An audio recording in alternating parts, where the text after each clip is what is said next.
La Sainte Bible. Genèse. Au commencement, Dieu crée l'univers et l'humanité. Au commencement, Dieu créa le ciel et la terre.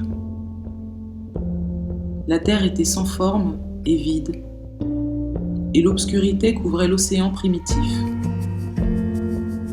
Le souffle de Dieu se déplaçait à la surface de l'eau. Alors Dieu dit : que la lumière paraisse. Et la lumière parut. Dieu constata que la lumière était une bonne chose, et il sépara la lumière de l'obscurité. Dieu nomma la lumière jour, et l'obscurité nuit. Le soir vint, puis le matin. Ce fut la première journée. Dieu dit encore qu'il y ait une voûte pour séparer les eaux en deux masses.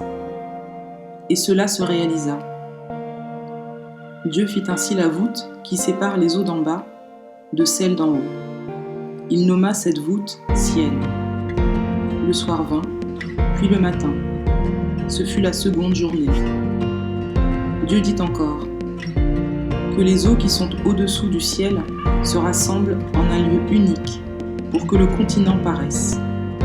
Et cela se réalisa. Dieu nomma le continent terre et la masse des eaux mer. Et il constata que c'était une bonne chose.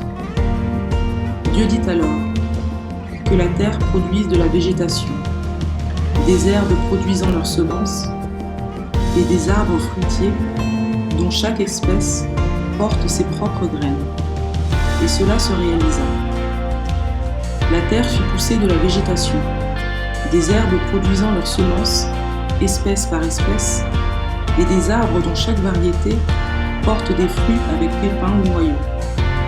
Dieu constata que c'était une bonne chose. Le soir vint, puis le matin. Ce fut la troisième journée. Dieu dit encore qu'il y ait des lumières dans le ciel pour séparer le jour de la nuit, qu'elles servent à déterminer les fêtes, ainsi que les jours et les années du calendrier, et que du haut du ciel, elles éclairent la terre. Et cela se réalisa.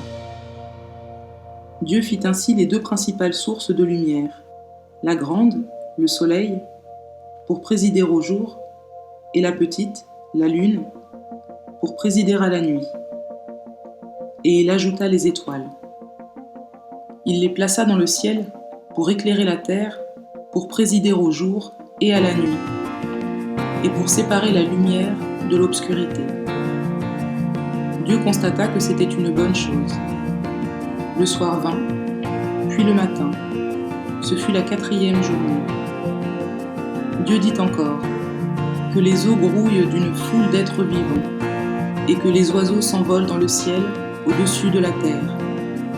Dieu créa les grands monstres marins et toutes les espèces d'animaux qui se faufilent et grouillent dans l'eau, de même que toutes les espèces d'oiseaux.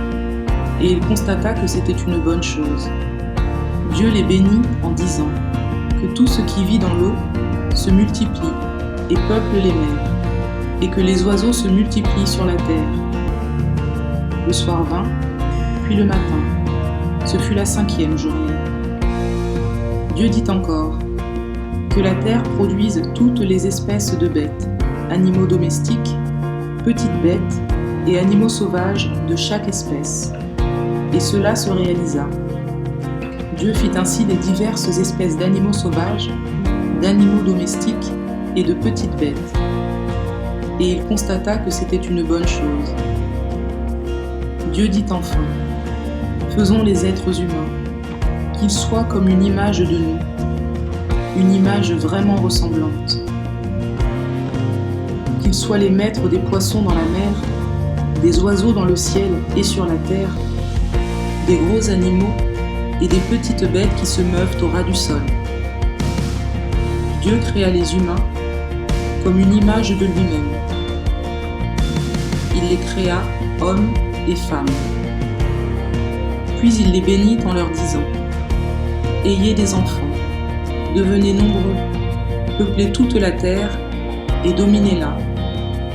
Soyez les maîtres des poissons dans la mer, des oiseaux dans le ciel et de tous les animaux qui se meuvent sur la terre. » Et il ajouta : « Sur toute la surface de la terre, je vous donne les plantes produisant des graines et les arbres qui portent des fruits avec pépins ou noyaux.